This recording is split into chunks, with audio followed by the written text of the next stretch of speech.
नमस्कारम। अद्य हम संस्कृत भाषायां सर्वनाम शब्दानां विषये पठिष्यामः। अद्य सूक्ति अस्ति महाकवि भारविः अकथयत् सहसा न विदधित अविवेक क्रियाम आपदम पदम। अचानक बिना सोचे समझे हमें कोई भी कार्य नहीं करना चाहिए। बिना सोचे समझे किया गया कार्य विपत्तियों का प्रधान स्थान होता है। इसलिए हमें कोई भी कार्य करना हो तो उस कार्य को सोच समझ के करना चाहिए। कोई भी निर्णय लेना हो उस निर्णय को सोच समझ करके लेना चाहिए। तर्हि पठामः सर्वनाम शब्दा भाग द्वितीय है। तो पढ़ते हैं सर्वनाम शब्द भाग 2। जब हम हिंदी से संस्कृत में वाक्य संरचना करते हैं, वाक्यों का निर्माण करते हैं, तब हमें सर्वनाम शब्दों का ज्ञान होना अति आवश्यक होता है। सर्वनाम शब्दों का प्रयोग कहाँ किस प्रकार किया जाता है और उनका अर्थ क्या होता है, तो ये हम जानकारी प्राप्त करेंगे।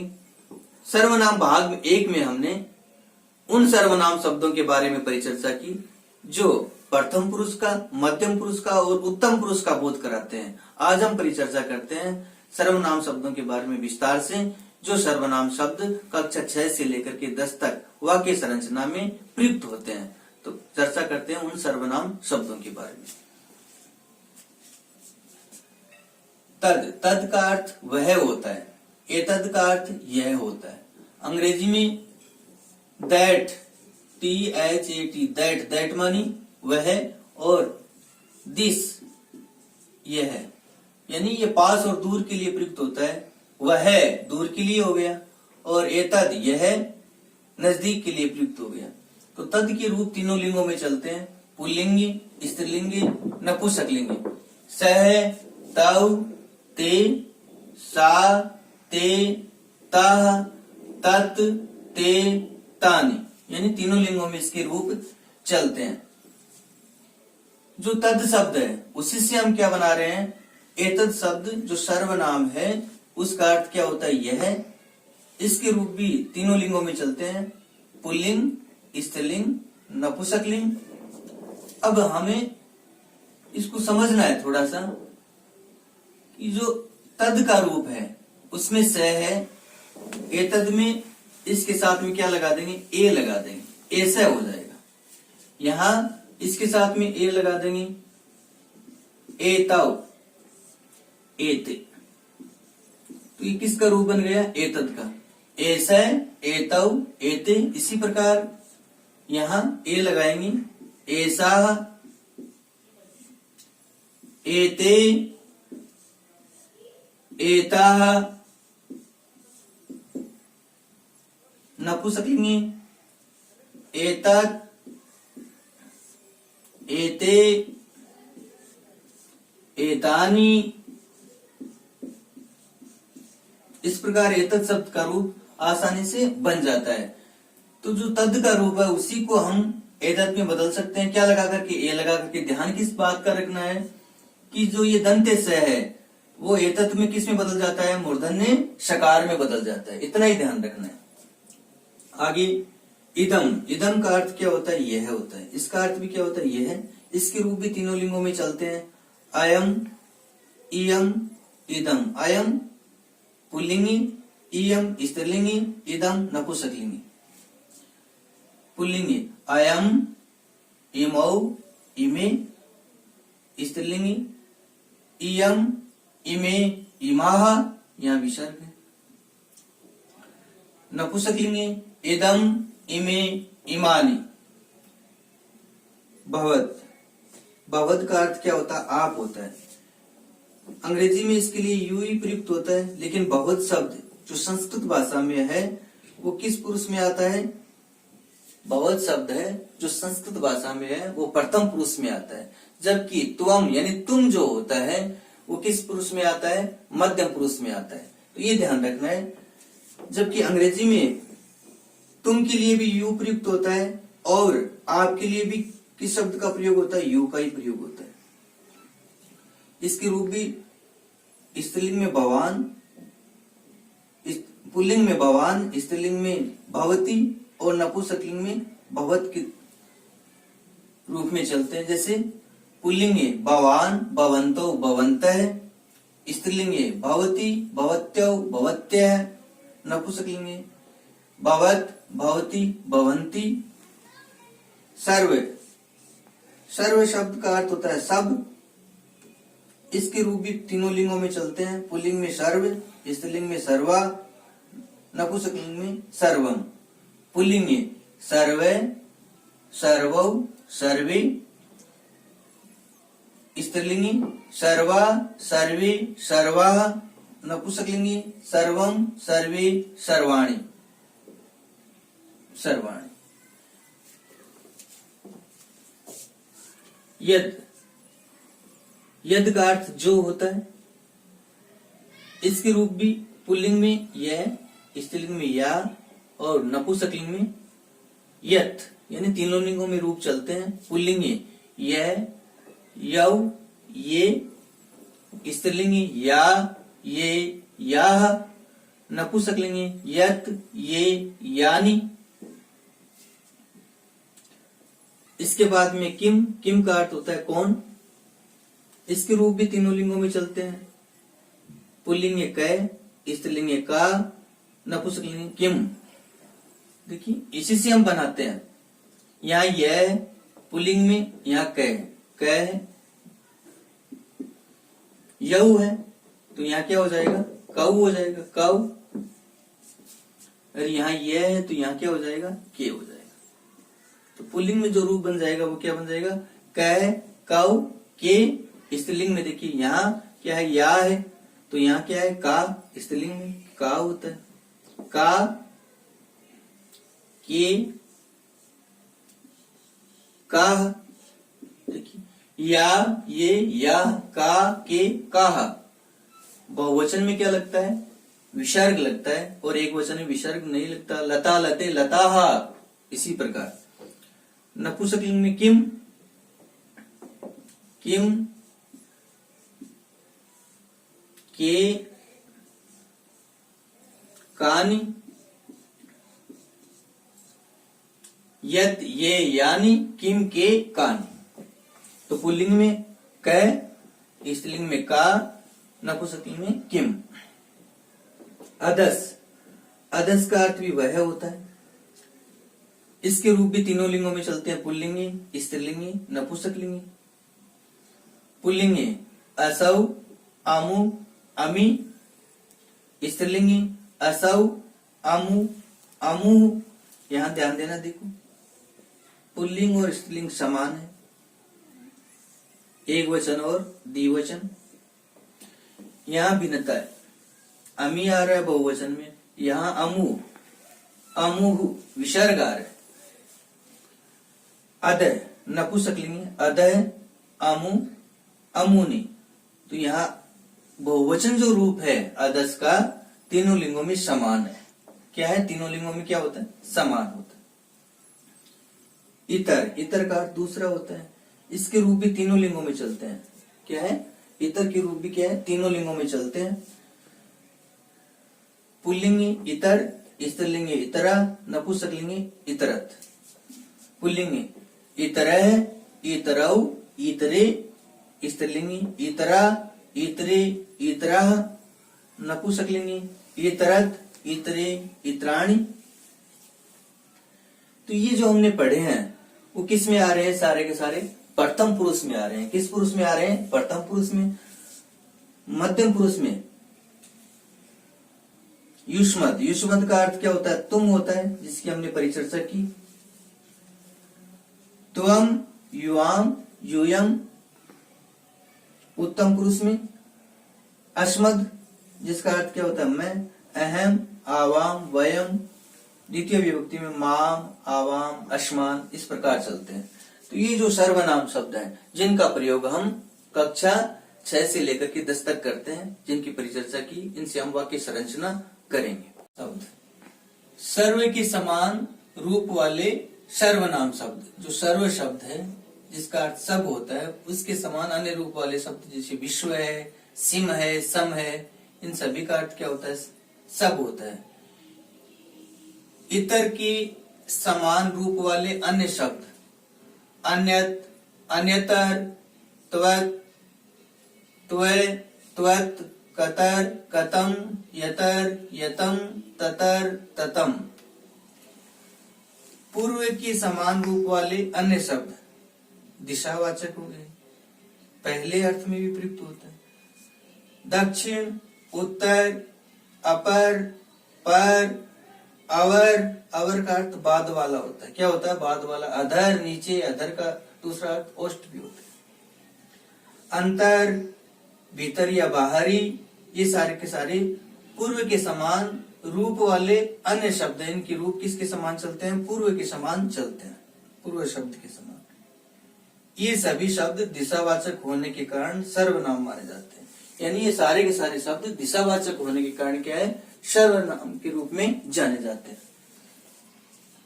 इसके बाद में है सर्वनाम शब्दों में यति, तति, कति। इन सर्वनाम शब्दों के रूप तीनों लिंगों में समान होते हैं।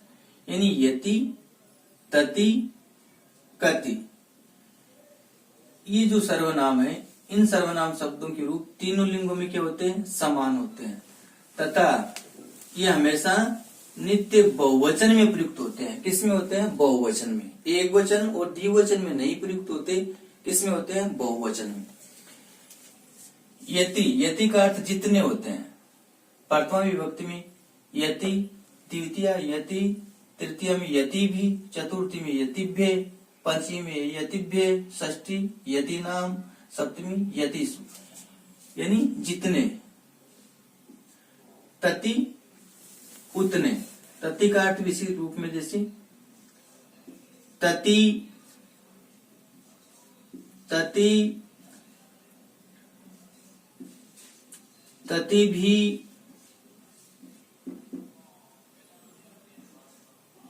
ततिभ्य, ततिभ्य, ततिनाम,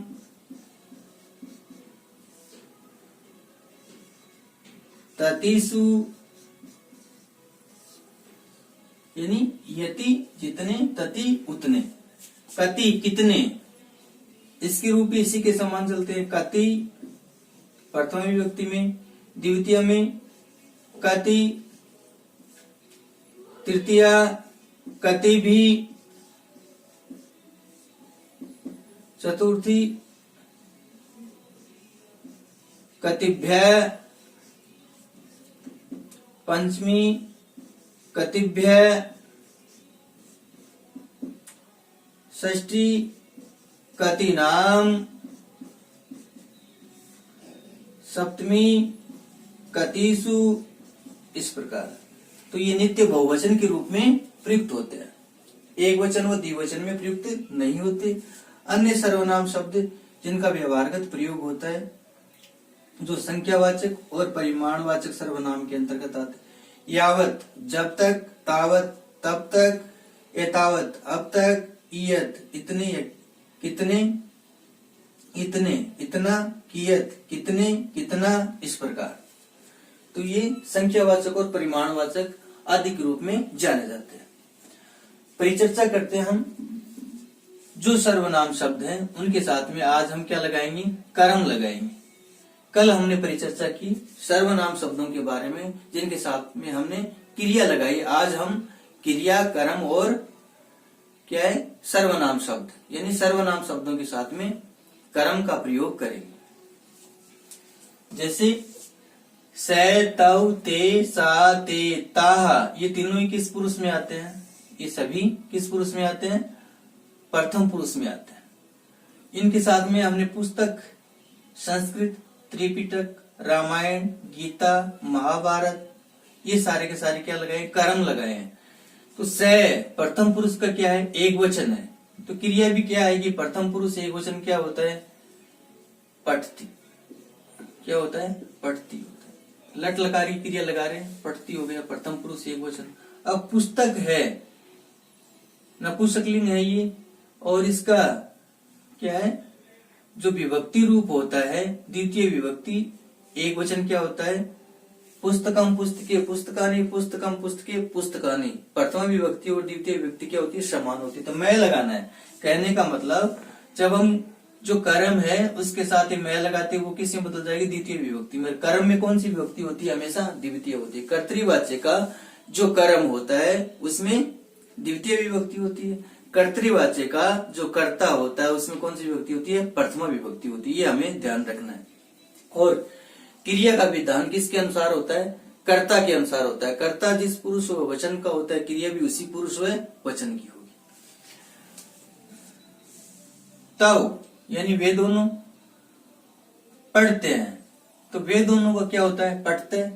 तो यहाँ क्रिया क्या लगाएंगे, पढ़ता है। ये मैं लगा दिया संस्कृतम। तब संस्कृतम पढ़ता है, वे दोनों संस्कृत पढ़ते हैं। वे सब त्रिपिटक पढ़ते हैं। तो ते त्रिपिटकम, यहाँ क्या आ जाएगा, पठंती आ जाएगा। क्या आ जाएगा, पठंती। बहुवचन है ते, पुल्लिंग का है। सा यानी वह रामायण पढ़ती है। सा रामायणम पठती। वे दोनों गीता पढ़ती हैं। तो ते गीताम पठते। ते द्विवचन है, मध्यम पुरुष द्विवचन क्या होता है, पढ़ते। वे सब महाभारत पढ़ते हैं। तो ताह, वे सब महाभारत पढ़ती है। ताह महाभारतम पठंती। पठंती क्यों आया, ताह है जो क्या है, प्रथम पुरुष का बहुवचन है, इसलिए क्रिया भी प्रथम पुरुष बहुवचन में क्या होता है, पठंती होता है। तुम युवाम यूयम, तुम मध्यम पुरुष एक वचन, युवाम मध्यम पुरुष द्विवचन, यूयम मध्यम पुरुष क्या है, बहुवचन है। इनके साथ में हम कर्म का विधान करते हैं। तुम पाठ पढ़ते हो, तुम पाठम पठसी, क्योंकि मध्यम पुरुष एक वचन क्या है, पठसी, और ये भी मध्यम पुरुष क्या है, एक वचन है। तुम पाठम पठसी। लट लकार के वाक्य बना रहे हैं। तुम पाठम पठसी। तुम दोनों अध्याय पढ़ते हो, तो तुम दोनों का क्या हो गया, युवाम मध्यम पुरुष का द्विवचन है। युवाम, अध्यायम मैं लग गया, अध्यायम पठथ। पठथ क्यों आया, ये द्विवचन है, और ये भी क्या हो गया, मध्यम पुरुष द्विवचन, पठथ विसर्ग है। तुम सब संज्ञा पढ़ते हो, तो युवम, तुम सब संज्ञाम पठत। अब हमें यहां ये ध्यान रखना है कि यहां मैं के बाद में क्या आ रहा है, स्वर आ रहा है। तो मैं रह सकता है, या ये मैं पूरा हो जाएगा, स्वर मिल जाएगा। यहां मैं के बाद में व्यंजन आ रहा है, इसलिए ये जो स्थिति है वो क्या है, शुद्ध मानी जाएगी। मैं किसे बदल जाएगा, ये अनुस्वार में क्या हो जाएगा, यूयम हो जाएगा। ऐसा लिखेंगे, तो क्या लिखेंगे, यूयम संज्ञाम पठत। मोह अनुस्वार सूत्र को ध्यान में रखना, यहाँ विसर्ग नहीं लगाए, ये ध्यान रखना है। मध्यम पुरुष का जो द्विवचन होता है उसमें विसर्ग लगता है, और बहुवचन में क्या है, विसर्ग नहीं लगता है, ये ध्यान रखना है। अहम आवाम वयम, अहम का अर्थ मैं होता है, आवाम हम दोनों, और वयम का अर्थ क्या होता है, हम सब होता है। तो अहम मैं सर्वनाम पढ़ता हूं, अहम सर्वनामम पठामी। पठामी क्यों आएगा, क्योंकि अहम है वो उत्तम पुरुष का क्या है, एक वचन है, इसलिए उत्तम पुरुष एक वचन की क्रिया लगेगी, और क्या हो गया, अहम पठामी। आवाम हम दोनों कुरान पढ़ते हैं, तो कुरान आवाम कुरानम द्विवचन पठावे, क्योंकि आवाम है वो उत्तम पुरुष का क्या है, द्विवचन है, तो क्रिया भी उत्तम पुरुष द्विवचन लट लकारी क्या होगी, पठावे। आवाम कुरानम पठावे। हम सब बाइबिल पढ़ते हैं, तो वयम बाइबिलम पठामे, क्या हो जाएगा, पठामे, ये हो जाएगा। अब यहां स्थिति देखिए, मैं के बाद तीनों जगह क्या आ रहा है, व्यंजन आ रहा है, इसलिए ये जो रूप है वह शुद्ध माना जाएगा। यहाँ अहम ऐसा लिखेंगे, आवाम वयम अनुस्वार में, यानी अहम सर्वनामम पठामि, आवाम कुरानम पठावे, वयम बाइबिलम पठामे। ये ध्यान रखना, मैं के बाद में अगर व्यंजन आता है तो। ये थे सर्वनाम शब्द जिनके साथ में हमने क्या जोड़ा, कर्म जोड़ा। इसके बाद में ये संज्ञा शब्द राम संज्ञा है, व्यक्तिवाचक। तो राम ग्रंथ पढ़ता है, तो राम कोई भी संज्ञा शब्द है, जैसे राम है, सीता है, गीता है, बालक है, बालिका है, ये किस में आते हैं, प्रथम पुरुष में आते हैं। प्रथम पुरुष में आते हैं तो इनके साथ में जो क्रिया लगेगी वो किस पुरुष की लगेगी, प्रथम पुरुष की लगेगी। जैसे राम ग्रंथ पढ़ता है, राम है ग्रंथम पठति, राम ग्रंथ पढ़ता है। बालक पाठ पढ़ता है, बालक है पाठम, मैं लग गया, पठति एक वचन है इसलिए प्रथम पुरुष एक वचन, पठति होता लट लकार। बालको ये दो बालक पाठ पढ़ते हैं, तो दो क्या हो गया द्विवचन में, बालकौ पाठम पठते, द्विवचन क्या हो गया, प्रथम पुरुष का पठते। बालका बालक पाठ पढ़ते हैं, बहुत सारे हो गए, तो बालका पाठम पठन्ति। ये स्थिति स्पष्ट हुई कि जो कर्तृवाच्य में हम वाक्य संरचना करते हैं, उनमें जब कर्म का विधान करते हैं तो कर्म में हमेशा कौन सी विभक्ति होती है, द्वितीय, और मैं का विधान होता है। मैं लगा देंगे तो द्वितीय विभक्ति बन जाएगी अधिकांश। और कर्ता में कर्तृवाच्य का जो कर्ता होता है उसमें कौन सी विभक्ति होती है, प्रथमा विभक्ति होती है। यहाँ हिंदी से एक बात भिन्न है, जैसे हिंदी में वह पढ़ता है, वह पढ़ता है, थोड़ी सी भिन्नता देखने को मिली, वह पढ़ती है। मैं पढ़ता हूं, मैं पढ़ती हूं।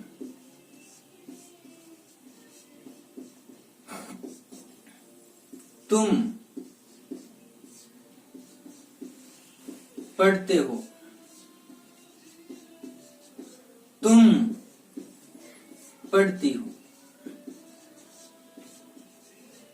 तो यहां जो कर्ता है स्त्रीलिंग है या पुल्लिंग, यानी हिंदी वाक्यों में लिंग का विधान जो होता है उसका पता किससे चलता है, क्रिया से चलता है। जैसे पढ़ता पढ़ती, क्रिया स्पष्ट करती है कि वह है, वो यहाँ तो पुल्लिंग है, यहाँ क्या है स्त्रीलिंग है। पढ़ती आया तो स्त्रीलिंग, पढ़ता आया तो पुल्लिंग हो गया। इसी प्रकार मैं पढ़ता हूं, मैं क्या हो गया, पुल्लिंग हो गया। मैं पढ़ती हूं, मैं क्या हो गया, स्त्रीलिंग हो गया।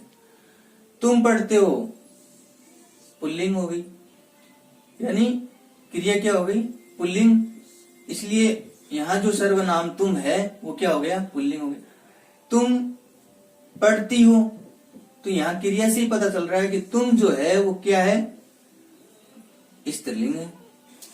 लेकिन संस्कृत में ऐसा स्पष्ट नहीं होता। देखिए आप, सै पुस्तकम पढ़ती, पढ़ती क्रिया है, और ये पुल्लिंग के साथ में भी पढ़ती आ रहा है, स्त्रीलिंग के साथ में भी पढ़ती आ रहा है।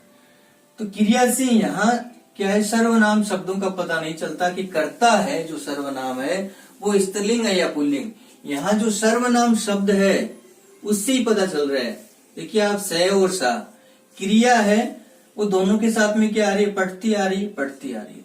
देखिए तव पढ़ते हैं, और यहाँ ते पढ़ते, ते त्रिपिटकम पठंती और ता महाभारतम पठंती। तो क्रिया है वो क्या है, स्त्रीलिंग जो है या पुल्लिंग है, उनके साथ समान लग रही है। तो सर्वनाम शब्दों से हिंदी में पता चलता है कि ये स्त्रीलिंग है या पुल्लिंग, जबकि हिंदी में क्रिया से पता चलता है कि जो सर्वनाम शब्द है वो क्या है, स्त्रीलिंग है या पुल्लिंग है, एक बात। दूसरी बात देखिए, आप संस्कृत भाषा में मध्यम पुरुष की बात करते हैं। तुम पाठम पठसी, तुम पाठ पढ़ते हो, पुल्लिंग के लिए। स्त्रीलिंग में भी तुम पाठम पठसी, तुम पाठ पढ़ती हो। यानी मध्यम पुरुष की बात आती है तो स्त्रीलिंग और क्या है, पुल्लिंग, दोनों में यही वाक्य होता है, तुम पाठम पठसी। इसी प्रकार उत्तम पुरुष की बात करते हैं हम, अहम सर्वनामम पठामी, मैं सर्वनाम पढ़ता हूं और मैं सर्वनाम पढ़ती हूं। यानी मध्यम पुरुष त्वम युवाम युवम और उत्तम पुरुष अहम आवाम वयम, ये दोनों है ना, पुल्लिंग में भी वैसे ही प्रयुक्त होते हैं और स्त्रीलिंग में भी उसी रूप में प्रयुक्त होते हैं। यानी अहम पुस्तकम पठामी, मैं पुस्तक पढ़ता हूं और मैं पुस्तक पढ़ती हूं। तुम पुस्तकम पढ़सी, तो ये पुल्लिंग के लिए प्रयुक्त होता है, तुम पुस्तकम पढ़सी, तुम पुस्तक पढ़ते हो और तुम पुस्तक पढ़ती हो। देखिए आप, तो हिंदी वाक्यों में ऐसा विधान है, क्रिया से स्पष्ट हो जाता है कि कर्ता पुल्लिंग है या स्त्रीलिंग है। शेष च स्व पठिष्यामि। धन्यवाद है। सत्यमेव जयते।